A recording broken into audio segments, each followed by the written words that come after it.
Everybody. I feel like, did everybody watch Romper Room growing up? I feel like the host of Romper Room. I see Diane, and I see Marlene, and I see Cecilia, and I see Rick, and I see Kelly. I see Donna, I see Henry, I see Irene and Arlene and Sherry and Kathy and Marion and Gail, and I think, did I get everybody? And Lee. Did I get everybody so far? And Tanya. And Dan is here. I turn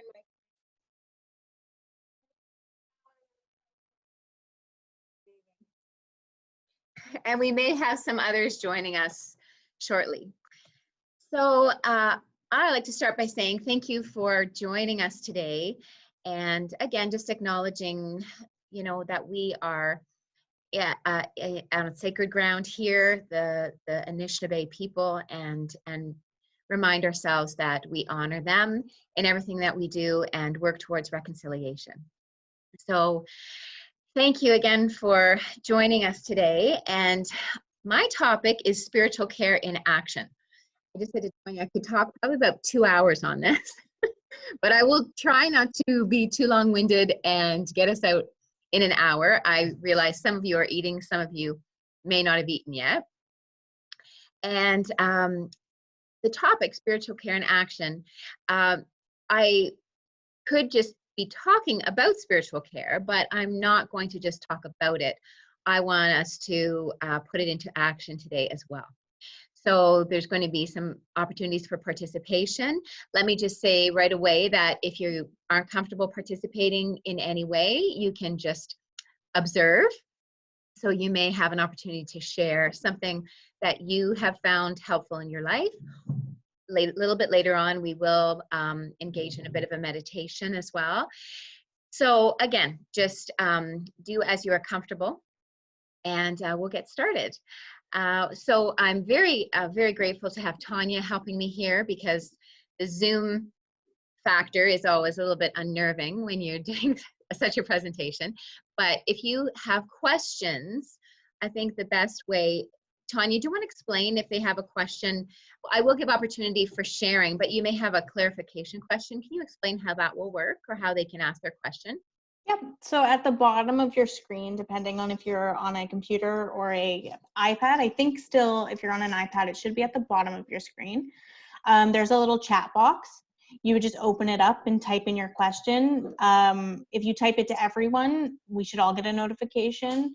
If it's a technical question, you can send one privately to me, and I can do my best to try to help you out with that. But yeah, it's just a little chat box, or you can raise your hand as well, which is also on the bottom as well. Yes, raise your hand on the bottom, not physically, but when we do sort of more of an open up to question, open up to participation, we could do it in various ways. We could do all of those things. You can wave your hand. We may see you, and we may not at the moment. Just we have to keep an eye on everybody. So that's great. And in the room, in addition to Dan, Kelly, and Tammy are here, and I think Judy and Judy. So welcome to them as well. And if you're just joining us, then welcome to you. So I'm going to start just by talking about spirituality in general quickly. One thing that we know is that as humans, we're all spiritual beings by nature.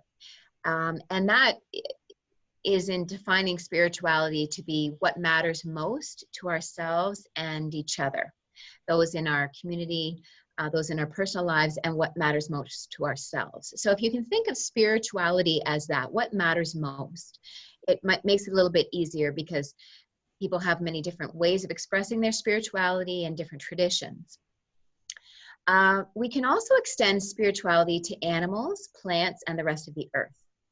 So if you want to think about that, if we are all spiritual beings who have a need for spiritual care, this has been called the Gaia consciousness, in that we are all interwoven together as a single organism, and we are interconnected, and what we as humans do affects the earth, and what the earth does affect us. And I think our current situation right now makes that even more a reality for us. We're definitely linked in. So spiritual care in action. Spiritual care encompasses all aspects of being human and the ways we take care of ourselves and each other. So you'll see a variety of ways people are caregiving of themselves personally and of the people around them in their lives.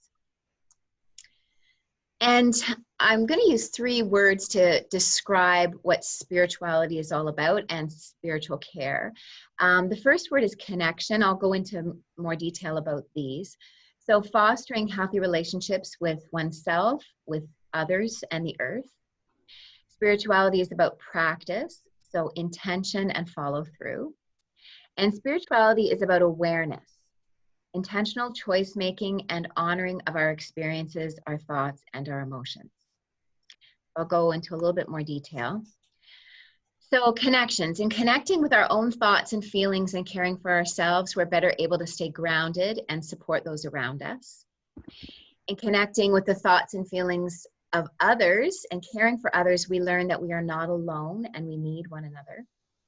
And in connecting with the earth and all sentient beings and striving to live in harmony and respect, we are humbled and we gain perspective. So being connected is a very important concept for spirituality, and we'll explore that a little bit as we go. Practice, that's another aspect of spiritual care and spirituality. Having the knowledge that we need spiritual care and nurture and connection is not enough. It is about the practice of setting intentions and following through by acting on those intentions. Like anything else in life, when it is neglected, it will suffer. And so that's why I'm going to make you practice with me today. So we're going to start. I would like to do a little spiritual check-in with everybody today. Because we have so many people, I'm going to ask you to simply choose 1 or 2 words, not a sentence, but just 1 or 2 words. This is difficult, but I'm going to have you exercise constraint to describe how you are doing today in this moment. Just check in with yourself, or how have you been feeling in our current reality of COVID-19? I said, or in this moment again, since it changes constantly when you reflect on your experience. So either how you're feeling right in this moment, just 1 or 2 words, or if you want to reflect on how you've been feeling over the past few weeks and use that image to choose 1 or 2 words. So I just want to get a bit of a check-in. You're checking in yourself, how am I doing right now, or how have I been doing? And we're checking in with one another. So this is part of practice. So how should we do this, Tanya? Maybe go off of your grid and who's beside you, and then okay, go. Sounds good. I'll do that. So Rick, do you have 1 or 2 words to describe yourself now? And a reminder for people, you need to unmute yourself. So. I've had a big project, and thank you, and this is wonderful, and to see all of us as a hospice community. I had a whole lot of things I was doing this morning, including a Bible study for the RVH doctors and staff, and so I'm relieved because it's done, and I'm also sad and anxious about our bigger world, and you asked, those are my answers. Relieved and sad, all at the same time. Relieved and sad. Thank you, Rick. Lee is next for me. And I'm also sad as to what's going on around the world. Sad. Okay, thank you, Lee. Gail, 1 or 2 words. You need to unmute. Just click. Oh, there. Tanya did it for you. Thank you, Tanya.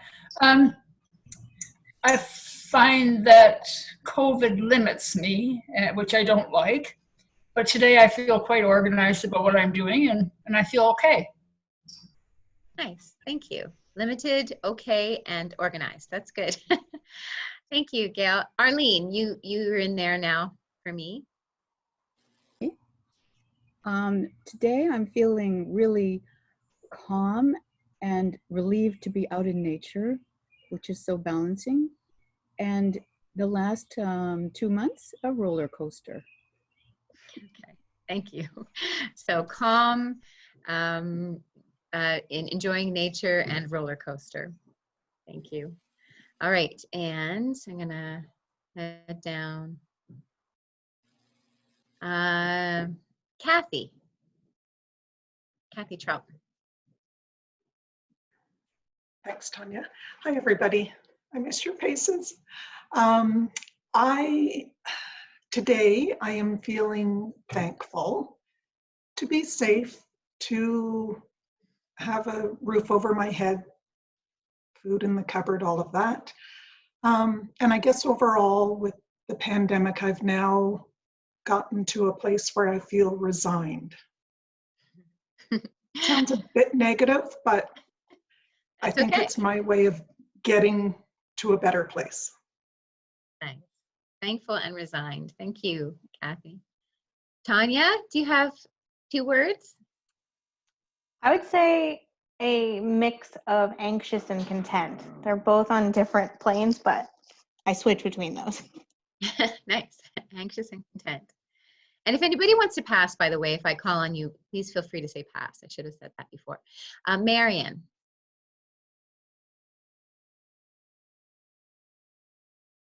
Oh, can you unmute yourself? There we go. Thank you. I'm have mixed feelings also with all this that's going on. I'm still doing a lot of things at home, and I went for a big bike ride yesterday, which is a big thing for me. And yeah, just wish they could find the end to it all. Yeah. Thank you, Marion. Irene, do you have 1 or 2 words? Oh, you need, oh yeah. Am I unmuted? Yes. Okay.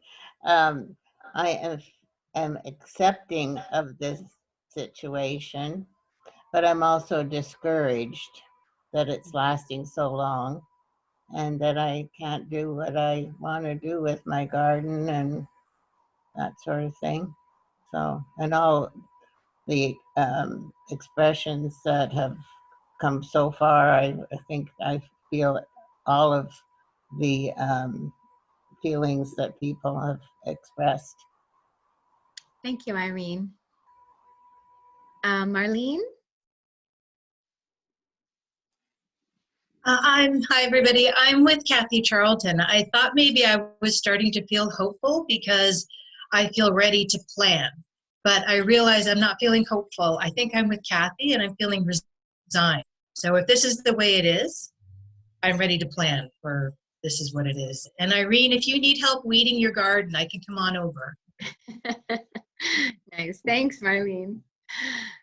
All right. Who's next? Okay. Sherry. You have to unmute yourself Yeah, there. it's gone off of the screen, sorry. Okay. I would say that for today I'm doing just fine. And over the past couple of months, I would say the first couple of weeks, I had my fair share of tears, let them all out, and I feel peaceful. Thank you, Sherry. How about you, Donna? Donna Greatrix?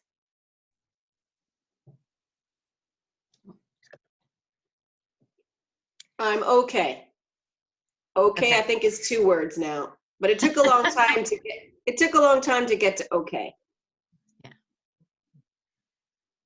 I gotcha. Henry.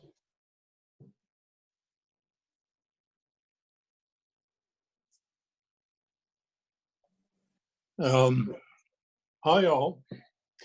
My wife and I are number one grateful that in our world we have no instances of people infected, and here at Tollendale and Mill Creek we're COVID-19 free, and we're grateful for that.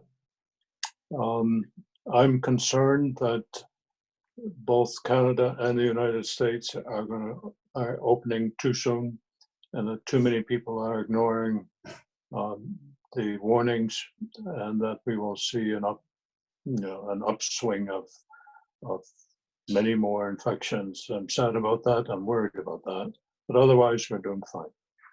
Both Vinny and I are healthy. Thanks. Thank you. So grateful and concerned and worried. Thank you, Henry. Kelly. Hi, everyone.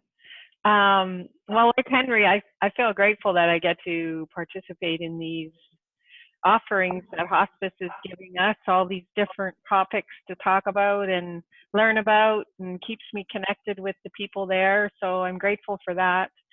I think over this entire pandemic, I've felt the roller coaster that everyone else is feeling.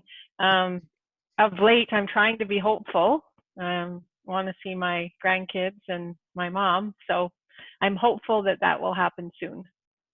Thank you, Kelly.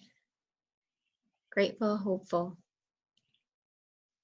and worried. Diane. There, I think I unmuted, did I? Yes. Okay. I'm still feeling very concerned for the future because it's very much unknown.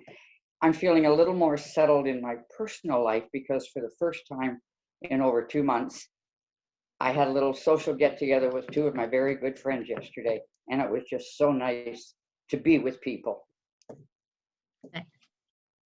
Thank you, Diane. And we practice all the social distancing too. Oh, yes, good. We knew you would.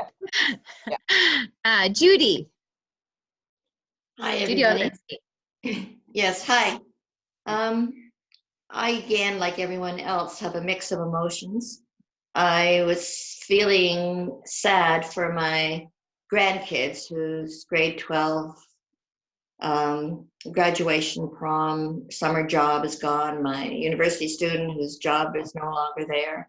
My grade 8 guy who doesn't get his little graduation ceremony. But very happy that we had a social distancing barbecue.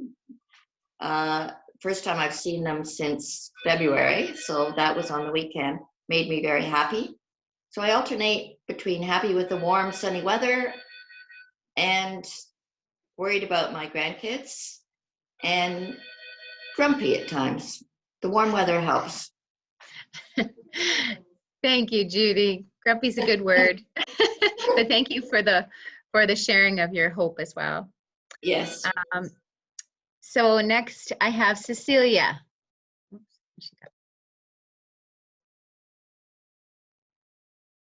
Oh. Oh, sorry. You're unmuted. You're good. I did. Can you hear me now? Yes. Oh, what's that? I feel very grateful, and I try to get used to the new normal, what's coming up. And all I do is try to be positive every day for myself first and for my family or anybody who I talk to or who is down. I try to be positive. And nice. Okay, I live alone, but if I'm fortunate enough to walk out in the garden, and I'm a bird watcher, and I've got a nice property here that keeps me going. And of course, all the Zooms, thanks to you guys who put this all on, because that keeps me going. Nice. Thank you, Cecilia. So you keep going and you're hopeful. That's wonderful. I'm glad to hear that. Yeah. Okay, next I have Joanne. Okay, can you hear me? Yes. Yes, okay. You know, I'm so grateful for what you are doing and what you do from Hospice. It's really been a big help to me. I'm grateful for our lives at the moment. I feel very fortunate, certainly worried for some of our family members. And I would like, that's why I'm here today, is to feel more regularly connected. I feel disconnected a lot and up and down. So getting into a practice with some encouragement is why I'm here today. And thank you. Great. Thanks, Joanne. That's great. Doris is next in my row.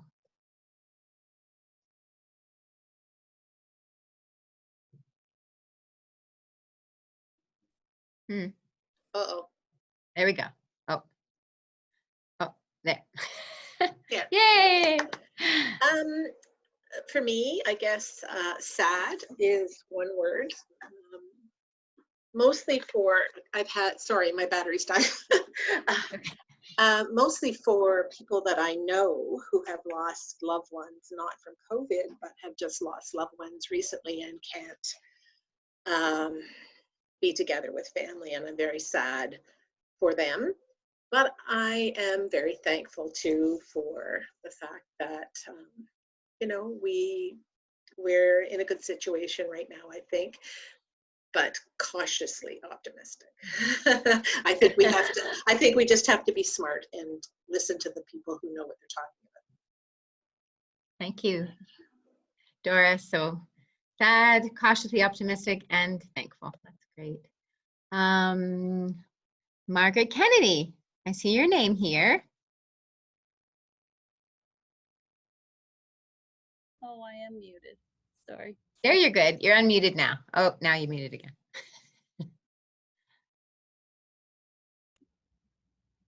There. Okay. Yeah, you're good. I would have to say today I'm feeling thankful because we were able to go to our cottage on an island for 9 days. So we were outside, and so that was wonderful just to be out, and thankful we're moving from a condo to a house on the weekend. So as much as it's a difficult time, hopeful that some different things are taking place, because when you're in a condo, you're kind of secluded. There's not a lot of places you can go. So looking forward to being able to just walk outside again. Thank you, Margaret. And I saw Amy. I see your name here. I was trying to hide. You bet. No, I'm doing okay. I think that Margaret just kind of named the thing that I'm grieving right now, is that I do live in an apartment and I don't have any green space. So right now I think that's becoming, and I don't have any air conditioning. So it's one of those things of the reality of the summer is kind of hitting on me. But it's everything else in terms of, yeah, a little frustrated by the varying responses to advice.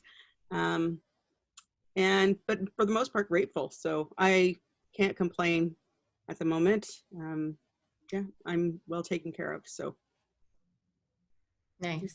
Yeah. Thank you, Amy. Samantha, I see you joined us here too. Hi, yes, sorry, I was actually in a meeting with Danielle, but I didn't want to miss all of it. Sorry about that. No worries. Are you just... We're just choosing 2 words to describe either how you're doing today, how you're feeling in this moment, or how you've been feeling in the current reality of COVID. So however you want to do that. Okay. Today, I could do 2 words. Today I'm feeling happy and organized, actually. With being home, I've been able to get a lot done, so I feel very on top of my life right now, actually, which is nice. And I'm very happy to be able to be with my dogs and spend time outside. So yeah, I'm feeling pretty good today, actually. Nice. Thank you, Samantha. And I think I have everybody online now. I'm just going to ask the people here just 2 words. Dan, 2 words. I'm going to speak for Dan. Yeah. His words are stir crazy. And Judy, 2 words.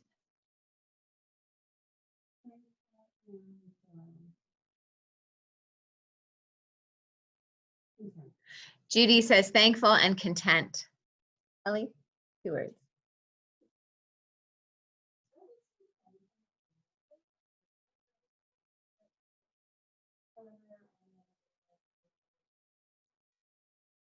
So Kelly says thankful and grateful for everything that's good, and fearful and worried for the future.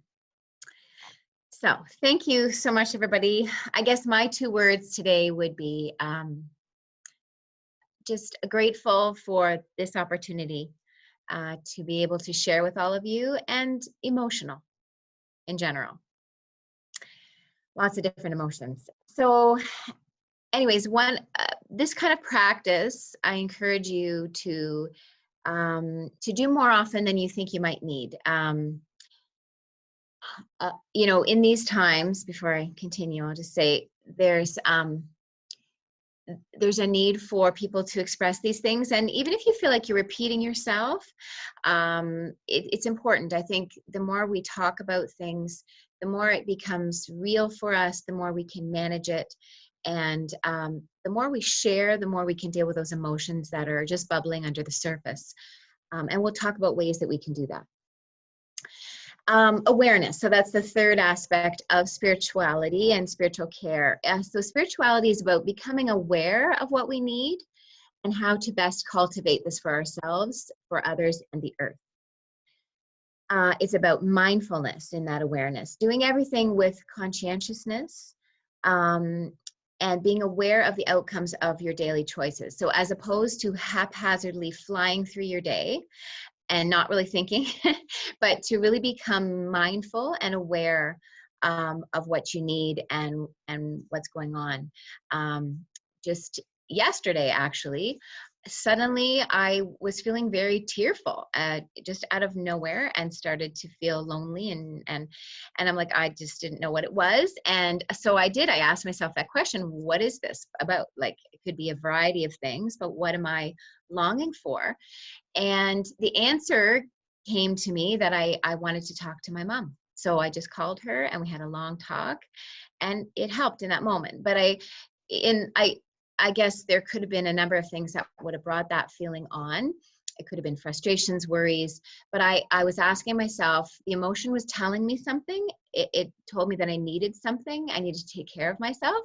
And I had to ask myself in that moment, what would be the best course of action for that? Could have been go open a box of cookies and eat the whole thing, but I chose to call my mom. So being aware. This awareness can be expressed by honoring our spiritual nature through ritual. And this is something that we see all the time in ceremonies, celebrations of birth, family, and death.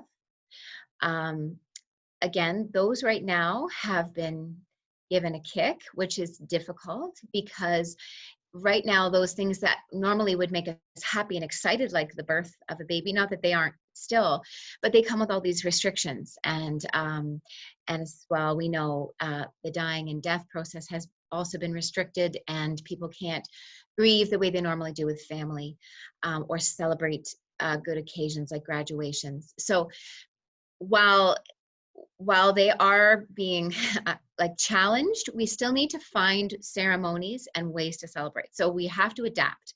It's very important to be able to honor our lives through ritual. Establishing times of prayer or gratitude.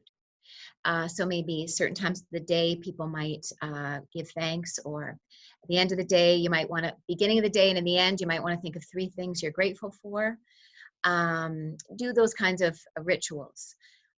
Rituals of giving back to others. Maybe you used to come to hospice and volunteer, or to do something else in the community.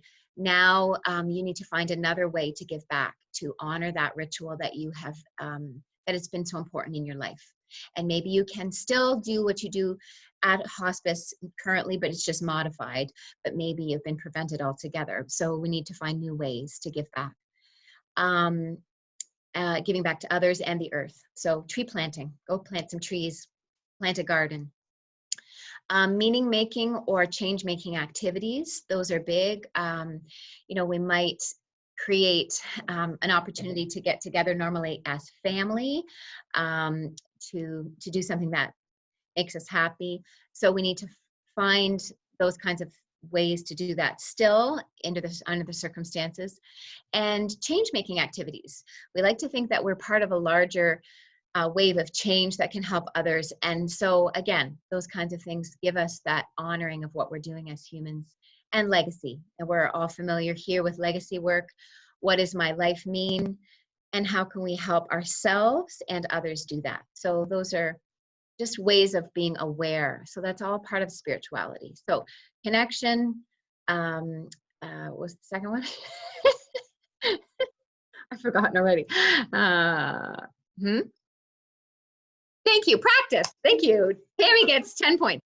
So connection, practice, and awareness. And as part of awareness, I love this quote by T.S. Eliot: we can have the experience but miss the meaning. So awareness is about creating meaning out of our experiences. So where do we find spiritual care? So I've basically broken it down into 3 areas just to simplify it. The first being solitude and reflection of mind and heart, so going inward. The second one being bodily or sensory experience, so going outward, I guess, in that way, but it's both, right? And social experience and our relationships. So we're going to look at those 3 briefly. So first of all, solitude and reflection. When we take time to be still and go inward, we become more aware of what our needs are, how we are fulfilled and balanced, and where there's a deficit. And this introspection allows us to be more effective and balanced with everything else in our lives. It's the practice of being attuned to where you are in all aspects of your life: emotional, physical, relational, and what gives you a sense of well-being. So going to the source. Some examples are meditation, prayer, journaling, yoga, reflection, introspection, daily walk. I'm just going to ask these questions. I think we won't share right now just because it's 12:34. But just ask yourself, what have you found that helps you find time for personal reflection? And what do you do? Where were you? Well, I was talking to Annie for a few minutes. So maybe bags downstairs. Just a reminder to mute your mic. That would be great. So what have you found that helps you find time for personal reflection? So it's hard, it's challenging. Maybe since life has slowed down, you find it a little bit easier. And think about what you do. And if we have time, we will share that at the end. Bodily and sensory experience. So the experience of being human is a bodily experience. So part of our spiritual fulfillment comes through our senses. Much of who we are and the spiritual care we need comes from the variety and balance of those sensory experiences. So we need to take time to make sure that we have what we need in a sensory way.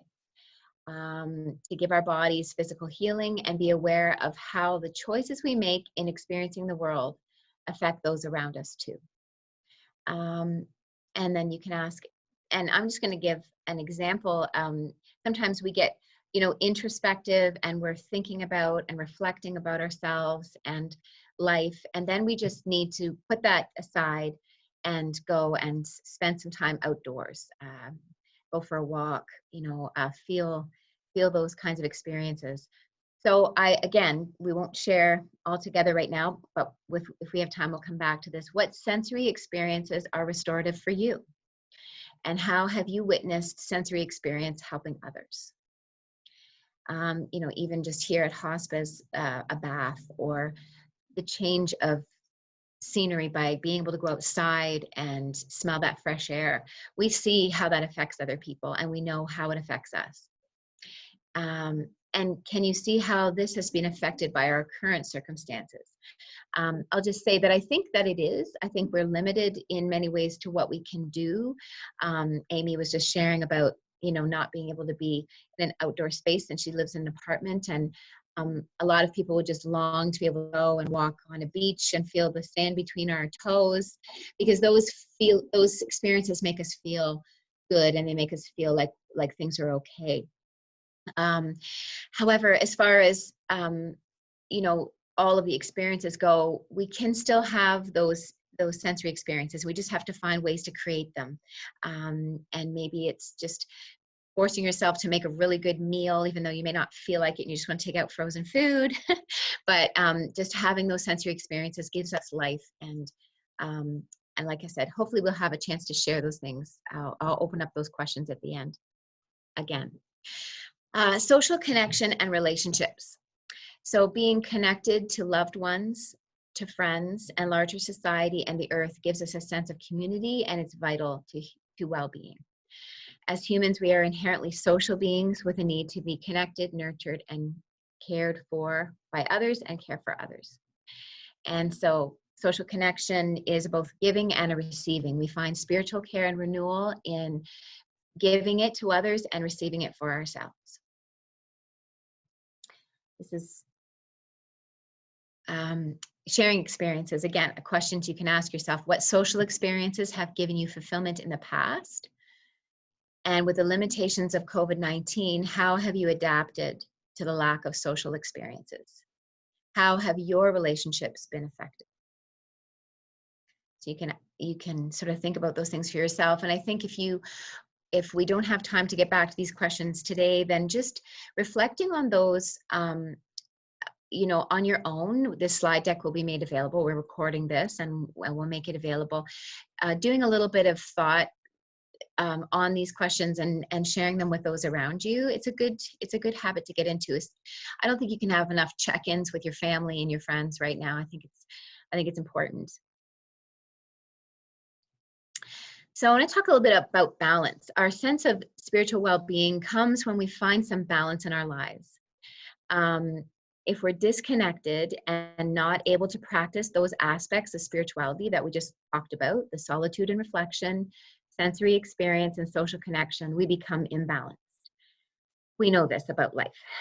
Spirituality is about really, we're never going to be fully balanced. I mean, I don't know any human that is. Spirituality is about accepting our natural human state of imbalance, I believe. But amid this reality, striving to become balanced each day. This is spiritual care in action. So admitting our natural state of imbalance, but yet striving to be balanced. I always have said since I was about 18 that I'm going to write a book called Something's Got to Give, and I haven't written it yet, so you can wait for that someday. But I think, again, it just, for me, that's the natural way of life. Life is a balancing act. We have choices to make every day about how we will use our time. And within this choice making is the act of caring for ourselves and each other spiritually. I think it's best to accept this reality, sometimes laugh at it, sometimes cry over it, get angry, but then work toward finding balance. I'm sure we all feel like that elephant at times. This means sometimes fighting for change, sometimes giving in, sometimes holding on, sometimes letting go.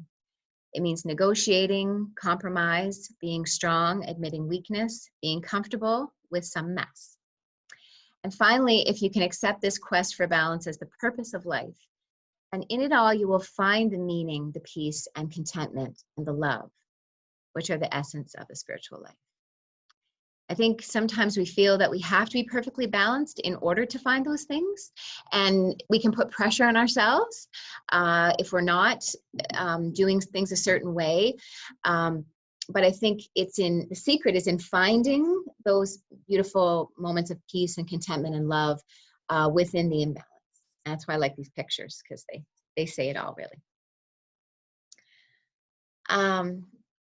So let's talk about balance for a minute. So balance between problem solving and simply expressing emotion. I think that's an important balance, especially when we're reflecting on what's going on currently. Tammy, in her wisdom, said this morning, you know, sometimes I like to think about it all and start looking into the future and wondering what's going to happen. And then I pull myself back and say, okay, that's enough. Now I have to stay in the present. And I thought that was a really good image. We need to balance out, you know, that problem solving, you know, that we try to do, and letting it be, and simply either expressing emotion or being in the moment and enjoying the moment. So I'm just going to open it up. We'll just take a couple minutes. So keep your comments short, please, like to 1 or 2 words, if you can. I'm going to encompass the other questions before, so you could comment on anything that I've talked about already about ways that you find balance or witness other people doing that, because it's all about balancing out those aspects of spirituality, whether it's solitude, finding time for that, or connections with others, or the practice of it. How have you found balance currently, or witnessed others? I'm going to open it up, and if people have a comment, just let Tanya know and she'll call on you.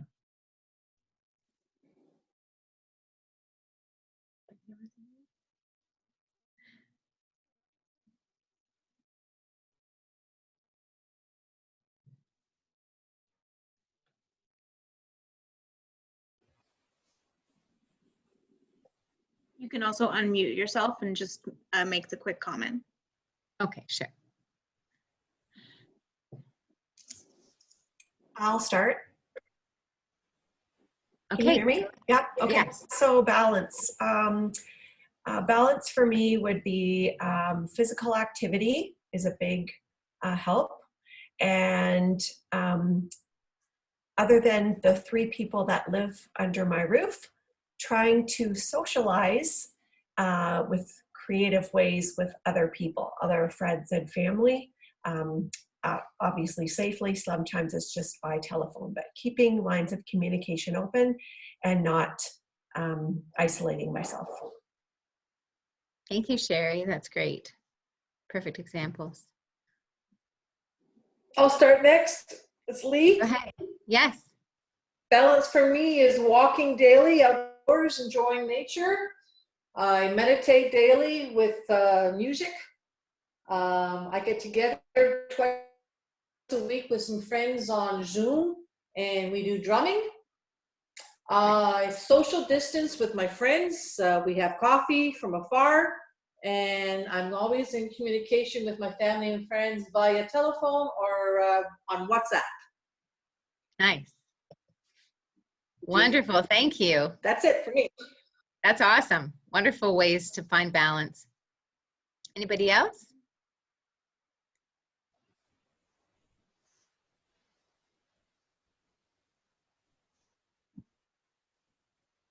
I had a great joy today. I found a picture of a very special person who's a medical leader in our area.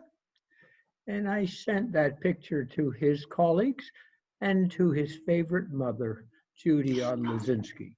And so we all feel good about that. And we wave the flag for Dr. Michael in the Aurelia medical community. Thank you, Nice. Judy. Thank you, Rick. It's wonderful. Beautiful. Lovely ways people have shared of reaching out and staying connected and finding time, like exercise, all those things. Anybody else? We'll take one more and then we'll move on.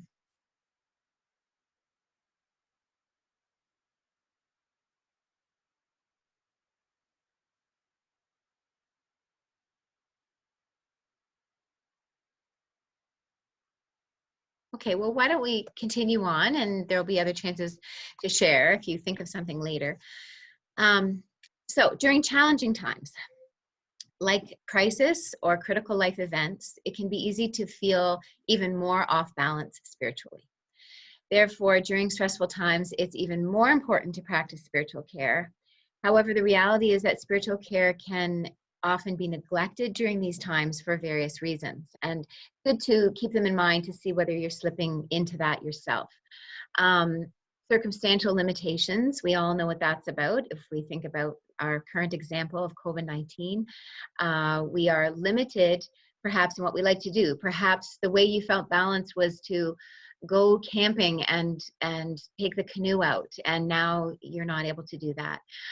Or perhaps it was, again, getting together with your family, flying to a new destination, going out east, or driving out east, or flying out west. So we all know what that's about, those limitations. Exhaustion, depression, and lack of motivation. I think that roller coaster is big for everyone right now. And sometimes, you just feel so tired, you can't even think about opening a book or maybe making a good meal or talking to those loved ones beside you. You'd rather just turn the TV on and veg out.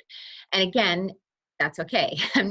There's no judgment here. We just have to keep our internal awareness going, so we know that if I'm doing that so much and not coming back out and wanting to communicate with other people, I need to maybe look at how I need to get back into balance. Overwhelming emotions prevents us from seeking out spiritual care. Sometimes we just feel too much emotion and we don't want to feel it anymore, so we try and avoid it. Overwhelming circumstances as well. We can have so many different things, like Doris was mentioning. People are suffering in so many different ways with life, and then it just becomes too much. And so our protective instincts kick in, and we often will isolate instead of seeking out spiritual care, whether for ourselves or seeking to give it to other people. So these are things that prevent us. And of course, the natural human reactions to crisis or stress, which is fight, flight, and freeze, or someone has mentioned fade is another way of explaining freeze. You're not completely frozen and immobile, but you're fading, or you're just kind of existing. So it's can be challenging to make sure we make time for spiritual care, but it's vitally important when we're under more stress.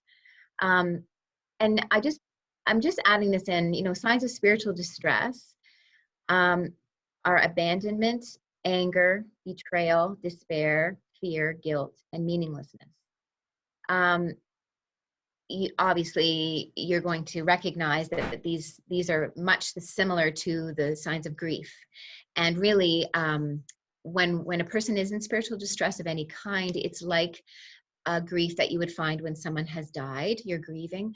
Any kind of spiritual distress puts us into a place of grief, because we are missing what we knew, and we're struggling emotionally, and we're feeling all those confusing feelings, and we're wondering what the meaning in it is. So we can all, I think, identify with those feelings and what it means to be in distress. And it's important to try and recognize them in those that we love, those that are around us. I got this amazing example the other day, and I didn't put his name here, but it's Eugene Dufleur, and it's coming up in the next slide too.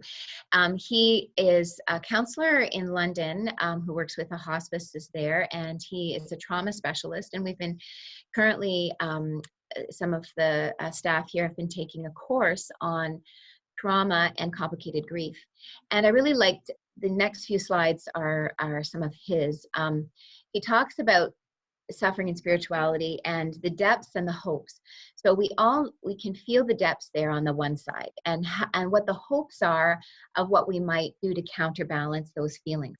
Not to minimize the feelings of the depths, because we have to acknowledge them and feel them, but then to find balance again. How do we do that? So, for example, if in the depths you're feeling meaningless, to try and find some kind of significance. And again, during our limiting times, we have to find creative ways to be significant. If we're feeling isolated, we look to relationships. Powerless, we look for empowerment. What can I do to make myself feel empowered again? If I'm feeling chaos, how can I create in myself a feeling of reorganization or organization again? Loneliness, again, finding presence and looking for that. Emotional hurt, finding reconciliation. Again, we're not discounting the depths, but we're just trying to put them into balance again, so that we have a sense of wholeness in our daily living. And also, like I said, the hopes may not be ideal ones because of our limitations, but we need to find those things within the current status. So that's his name, Eugene Dufleur. I love this as well. He talks about bearing witness to spiritual suffering. So this could be for yourself. If you are bearing witness to yourself, it could be for those in your life personally, those in the community, listening to stories that come your way, and within our work, work here at Hospice, or any kind of work that you find yourself in, of caring for others. So he talks about deep listening and how important it is when you connect and take seriously the people who are suffering. So he warns, he says, be aware of the bias many of us have in our culture toward redemptive stories. And it's important that we don't try and change or rewrite or reframe or invalidate a person's non-redemptive, non-happy ending stories. So it's so tempting when you're listening to someone to try and right away think of the positive. They're expressing how sad and disappointed they are. It's tempting when you're caregiving for another person or yourself to discount the feeling quickly and move on to the good news. It's very important for us to stay in that as long as that person needs, or as long as you need, in order to feel heard and understood. Because the key is for a person to come to it themselves, not to force it upon them. Give credit for large or small efforts. I think that's really important right now. So making a big deal of the small things that we can accomplish, taking joy in those little things because we are limited. So finding time to acknowledge how wonderful it is. Just if, you know, you clean up a room in your house and it feels good, and celebrate that. Celebrating endurance or strength in facing challenges without being patronizing, of course. So if you're supporting somebody else and you want to point out, you know, I hear that you are showing strength in this aspect. You know, it's important to give credit for those things. Keep one foot in acknowledgement and one in possibilities, but do not insist on always speaking the possibilities. So this is, again, how not to rush the situation. Be willing to do nothing and just acknowledge and honor the person's pain. And sit with the person's pain and be aware of your desire to eliminate it, and look for opportunities to plant little seeds of hope. So planting seeds is good. Creating the whole garden and raking it for them and watering it for them, not so good. So you want to be able to, again, have that balance when you're looking at ways to help others. And this is kind of summarized here. So spiritual care is to devote presence and attention and respectful assistance in helping people to discern what is the meaning in their life now in this new environment of pain, and how they seek to live out that meaning as the recovery unfolds. And that can be, you know, painful living because of limitations of our pandemic, but it is also, of course, extended out to the pain people are living day to day in their lives, you know, as we do all the time here at Hospice. As part of our caring for one another in both personal lives and professional, it's good to know how important those aspects are, to witness, acknowledge, and listen for meaning making. So I'd like to put our spirituality into action and put into practice together. I realize it's 5 to 1. If anybody has to leave, then you can sign off at any time, but we'll go over a little bit if that's okay. So I'd like to just talk about ways that we can do these things. So for ourselves and for others, in our personal lives and in our work, those 3 areas of focus, we try and put those into balance. So the first one, solitude and reflection. Setting our intentions daily and practicing them at the end of the day and assessing how we did. And I think that if we can set our intentions at the beginning of the day, I like that idea because then we won't allow anyone else to set them for us. I think that's something that we all are in danger of doing, or maybe have experienced, that we can let the mood of the moment or other people's emotions take us on a roller coaster ride if we're not grounded ourselves. So I think that's important. We're going to practice what that might look like just shortly. We're just going to do a little meditation together. One way you can do this is think of the negative messages we might tell ourselves about our inability to cope, that we're not loved, that we don't have the strength, and instead set our intentions so that these become positive messages of encouragement. So that's the benefit of setting our intent. So this is about going to the source. So ask yourself, what is your source or sources of wholeness? It's about regeneration, harmony, inner peace, and sustenance. And it's by asking questions like, who am I? What is my heart's desire? What do I need to find peace on my journey? And then what sensory experiences give me renewal, and what people and community give me meaning, support, and love. So these might be questions of intentions. You might choose to focus on one a day or on a few a day, but these are some examples of ways that you can set your intention for the day. So I want to practice together. So if people would like to just take a minute to just sit quietly, and I'm going to lead you in a bit of a guided meditation. And this is one way that we can set our intention. You know, for yourself, I just want to say that you can do it in many different ways. The best way is to be try and find a place that's as distracting or as little distraction as possible. Or you can play some soft music or be in a place of quiet. Some people like to go for a walk and do this. And there's many different sources: meditation, prayer, journaling. So there's many different ways to go about this, setting your intention. We're going to do it together through a little meditation. So I'll invite you just to sit comfortably. You can put your feet on the floor for grounding. You can set your hands on your knees or in your lap, or wherever they're comfortable. And if you're comfortable, you can either close your eyes or you can set your gaze on something so that it's still. I'm going to close my eyes occasionally, but I'm also going to be reading. But if you'd like to close your eyes, you're welcome to. And as you do, I'd like you to begin by taking some deep breaths, beginning breathing in through the nose and out through the mouth. I'm just going to be quiet as you focus on your breath. Breathing in slowly and out through the mouth.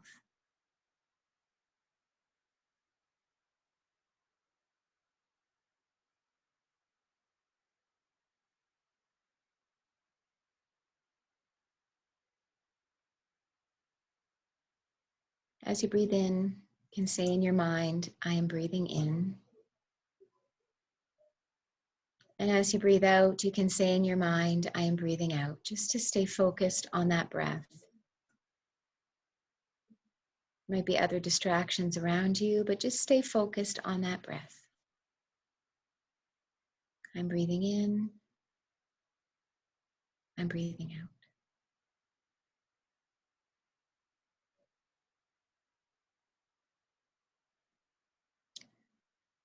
Then while you're taking those breaths, I want you to ask yourself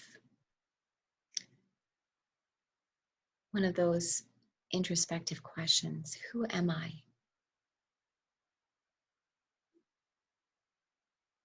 As I breathe in and breathe out, who am I?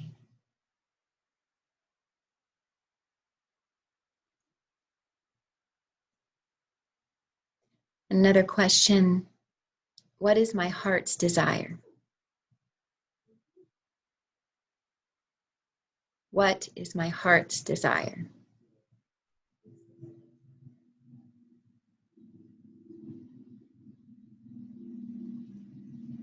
What is the intention for my life, both today and every day? What is the intention for my life?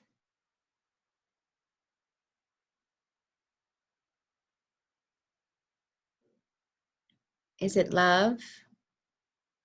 Is it peace? Is it to give? What is my intention?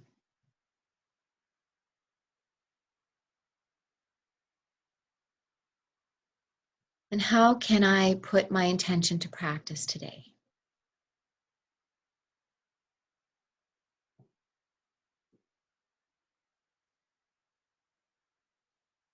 Let that question just float there for a moment. How can I put my intention into practice today? Begin now by filling your heart with that intention. Visualize it like a warm light, filling your heart and emanating out through your body.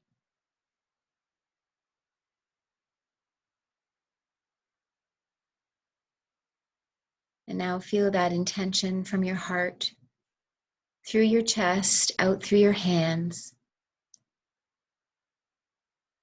into your feet, and into your head, so that you feel a warm glow of light through your body and like a halo surrounding your body. And become one with your intention.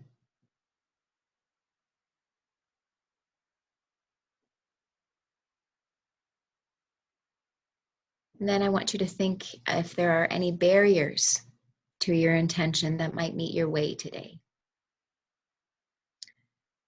And I want you to visualize that warm light that is emanating from your heart and through your body, and visualize it flooding toward that barrier that you may imagine or might prevent you from practicing your intention. And visualize that light and that warmth wrapping around whatever barriers might exist, so that each is seen in the light of your intention and in the light of love and peace. And you can ask yourselves, are there any changes in your life that you would like to make?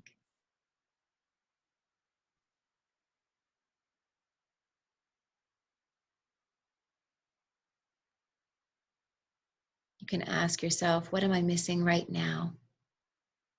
If there is a loss or deficit in your life, speak it in your heart. Perhaps it is hugs or closeness to family or friends. Perhaps a grief or a difficult relationship or a health concern. What am I missing right now? Feel those feelings of deficit. And then visualize your intention to help alleviate that deficit. And fill that deficit with warm light, the light of your intention.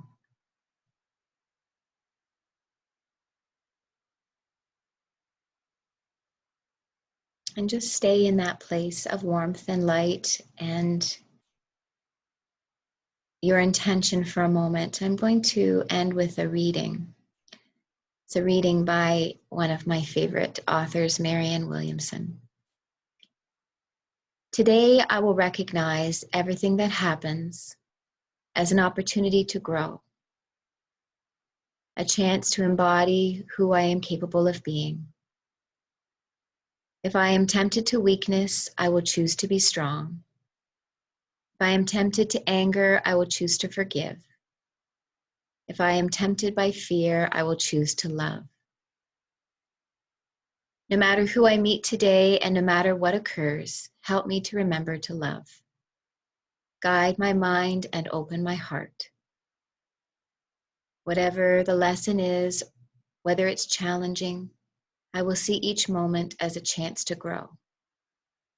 In this way, I will learn what love is, and I will learn who I am, that I might know the truth.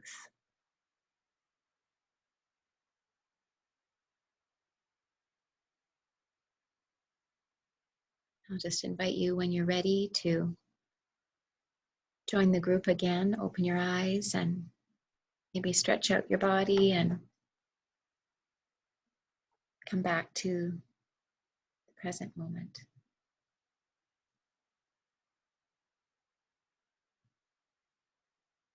You can think about what changes you may have felt during the meditation, how it affected your body, how you feel after compared to when it started. And at the end of the day, you can assess how you kept your intentions and how you might improve the next day, or maybe find a new intention for yourself as to your experiences. So thank you for joining me in that meditation, and you may have some of your own practices that you do daily that help you go inward and find that place of solitude, that place of reflection. Secondly, we're almost done here, another 5 minutes. Spirituality in action, the bodily and sensory experience of spirituality. So searching that out, that it's amazing how much that can bring renewal and joy. I like that quote, "For 1 minute, walk outside, stand there in silence, look up at the sky and contemplate how amazing life is." You know, feeling all those amazing feelings in our lives, it makes us feel like we are ourselves. And sometimes we need to get out of our head, like I said before, feel the sun on our skin, the wind on our face, a hug from a loved one if that's possible, or cuddling with a pet, quenching our thirst, good food, swimming, a breath of fresh air on an outdoor walk, exercise, curling up to rest with a soft blanket, and the list goes on. Be aware of how sensory experience can heal. And part of our well-being is taking care of those sensory needs and the needs of those in our lives. And in social experience and relationships, again, seeking that time for relationships. Our well-being, as we said before, is key to it. And especially when our connections are limited, as we are all feeling right now, replacing them with other ones is important. So we have all, and everybody was expressing earlier how Zooming has been so helpful to connect with people. Just being able to share just in that first 15 minutes today, everybody's experiences, it's healing to hear and to see one another. Phone calls, social distancing visits, people are starting to explore that now, and it's amazing how that can lift your spirits, just being able to be in close proximity to a friend or a loved one. Social media can be helpful for that too. Sending encouraging messages to one another. Finding ways to give back and contribute to our family and friend circles or our community are also renewing and life-giving. So like I said before, if you're limited now as to what you used to do giving back, finding new ways is always a part of that healing and spirituality. And I like that quote, becoming the answer to someone else's prayer, we often find the answer to our own. And again, when someone is sick, helping others can be life-affirming for that person. It's amazing how, and that's why art therapy is often so helpful, or knowing that they're connecting with other people who are in the same situation they are in. I know we did at our church something called the Sophia Project. It was a little girl who had been in the hospital because of her cancer treatments, and she started these boxes, these love boxes for other children who would be in a similar circumstance to herself. So that was a life-giving and life-affirming moment for her. And again, getting support from friends or formal support groups, of course, as we know, because we offer those here through hospice. It can change a person's entire outlook just to hear another person's perspective. So seeking those out is so important. So again, spiritual care in action is about adaptation and resilience. We're living in unprecedented times for our generation, and the unknowns and the constraints of it have created at the same time so many difficulties on top of our other life-altering events like grief, job loss, relationship breakdown, and the smaller challenges we face every day. So we really are under a great deal of stress and a collective grief as a society. And our ability to adapt and be resilient will depend on our spiritual well-being. And I just thought people could reflect if they'd like to stay and reflect a little bit, or if people need to sign off, they can. But, we already shared a little bit earlier about the challenge of COVID-19 and how it has brought those challenges to you personally and how you find them difficult in your life. And then an opportunity to be grateful that this time of challenge has brought you or made you more aware of within your life or within your hospice work. If you don't have time to stay and chat now, then you can think about that on your own. So both a difficulty and then also something that you're grateful for. And if this is something that can be part of your reflection time, it can be very helpful. So we'll come back to that in a minute. I'll just finish presentation. If people would like to stay and share either a challenge or a gratitude, they can. We need to make our spiritual well-being a priority and find ways to set those intentions, to have sensory experience, and to make social connections. And there's nothing like love to give us perspective. So we need to make time for that every day, whether it's love from another or self-love. And I think that's the bottom line. Really, all that matters is letting others know they're loved and that they matter. So don't miss a chance in the day to be part of that, this opportunity of being spiritually aware, because I think in general, people are becoming more spiritually aware because of this. The posts on Facebook are much more geared toward that comparatively to what they used to be, perhaps. And as part of being spiritual caregivers in our role through hospice and in our lives, It's about letting people know that they matter. And I love this song by Sarah Bareilles called You Matter to Me. And I'll just end with reading that. And then if people want to stay on and share, they can. I could find the whole meaning of life in those sad eyes. They've seen things that you never quite say, but I hear.